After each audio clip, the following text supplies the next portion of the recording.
మళ్ళీ పొడుపులో చేసి ఇంకొక దాంట్లో చూద్దాం. ఇది ఫ్యాబ్రిక్ అంతా కూడా ఇలా మొత్తం డిజైన్ వచ్చేసిందండి. దీనికి బ్లౌజ్ సేమ్ ఫ్యాబ్రిక్తో చేశాను.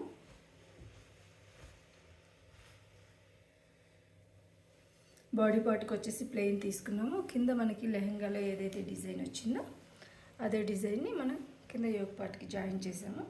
హ్యాండ్స్ ఫుల్ హ్యాండ్స్ ఇచ్చామండి. ఇదంతా కూడా మొత్తం వర్క్ వచ్చేస్తుంది.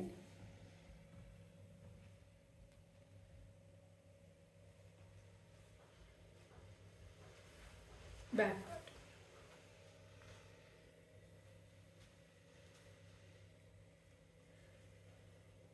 పార్ట్లో ఇలా డైమండ్ షేప్లో కీ హోల్ ఇచ్చేసామండి. బ్యాక్ ఇక్కడ మనకి ఇలా ఓపెన్ వచ్చేస్తుంది. చాలా గ్రాండ్గా నీట్గా ఉంటుందండి. దీనికి మనం చున్నీ వేసుకోకపోయినా కూడా చాలా గ్రాండ్ లుక్ వచ్చేస్తుంది. ఇలా ఏదైనా మీరు డిజైన్ చేయించుకోవాలనుకుంటే స్క్రీన్ మీద కనబడుతున్న నెంబర్కి కాల్ చేయొచ్చు ఆర్ వాట్సాప్ చేయొచ్చు. Thank you.